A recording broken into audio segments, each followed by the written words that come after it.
नमस्कार दोस्तों, स्वागत है आपका एमकेबी न्यूज डेली में। आज 7 मार्च वार शनिवार। आज चैत्र माह के कृष्ण पक्ष की चतुर्थी तिथि है। तो चलिए शुरू करते हैं आज के मुख्य समाचार।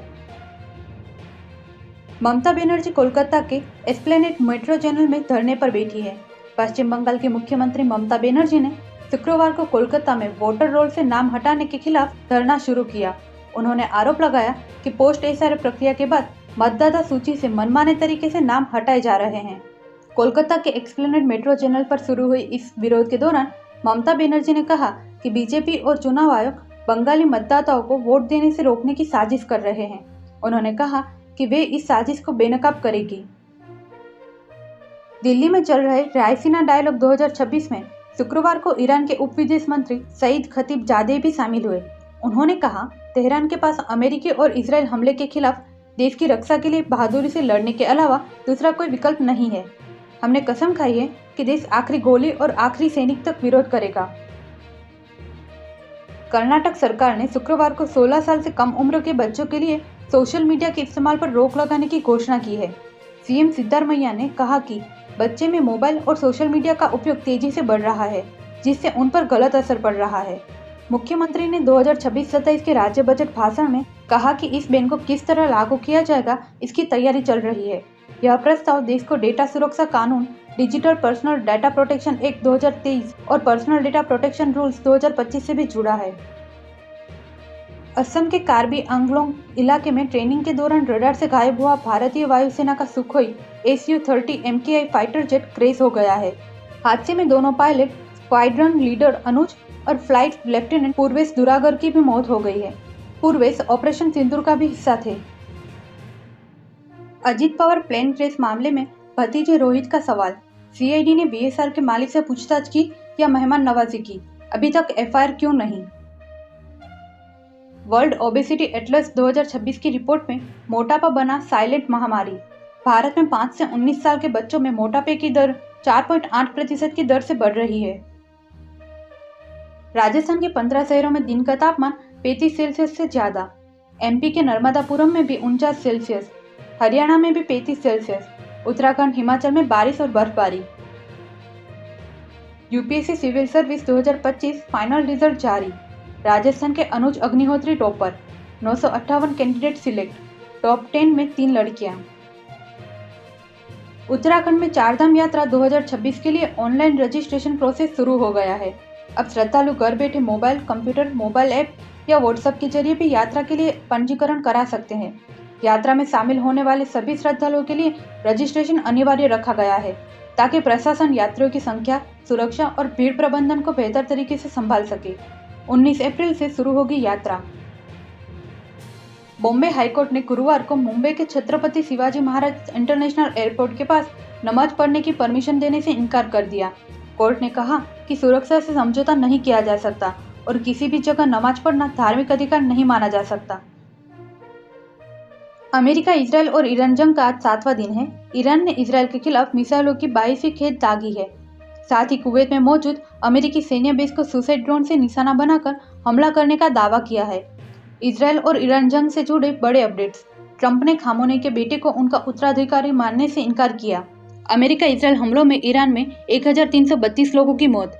ईरान में अब तक 1300 हमले हुए, 14 मेडिकल सेंटर निशाना बने। ईरान में कई जगह पानी और बिजली सप्लाई ठप हुई। इजरायल ने ईरान के 300 मिसाइल लॉन्चर तबाह किए। ईरान ने कहा कुवैत, बहरीन और यूएई में 20 अमेरिकी बेस को नुकसान हुआ। अमेरिकी राष्ट्रपति डोनाल्ड ट्रंप ने कहा है कि ईरान को उनके बिना नया सुप्रीम लीडर नहीं चुनना चाहिए। उन्होंने कहा कि नए नेता के चयन में अमेरिका की भूमिका जरूरी है और बिना अमेरिका की भागीदारी को ऐसा करना वक्त की बर्बादी होगी।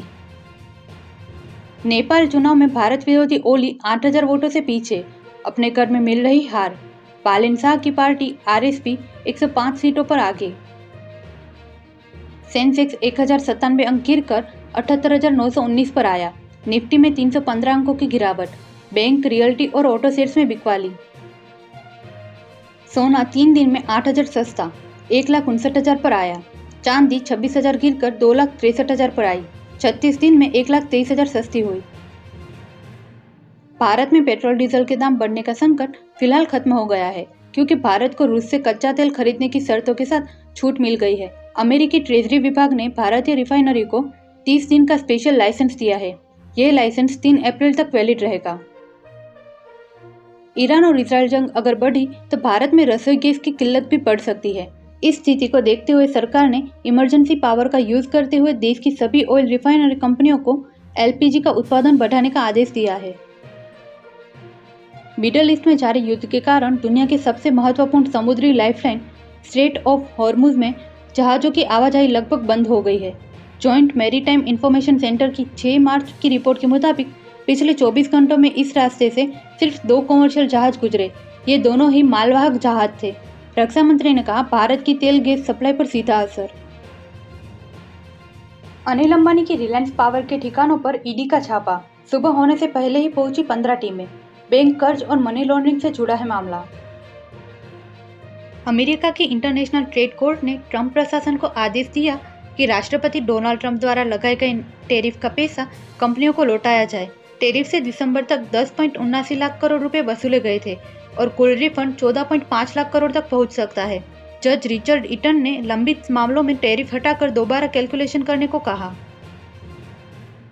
नीरव मोदी के दोनों भाई निहाल और निशाल को कोर्ट का नोटिस। 23,780 करोड़ के पीएनबी घोटाले में भगोड़ा घोषित करने की प्रक्रिया शुरू। 7 मई तक मांगा जवाब। चैटजीपीटी हेल्थ से 52% आपात केस में गलत सलाह। शोध में दावा, इमरजेंसी को पहचानने में चूक रहा एआई। नेचर मेडिसिन में प्रकाशित रिपोर्ट। नथिंग फोन 4A और 4A प्रो भारत में लॉन्च।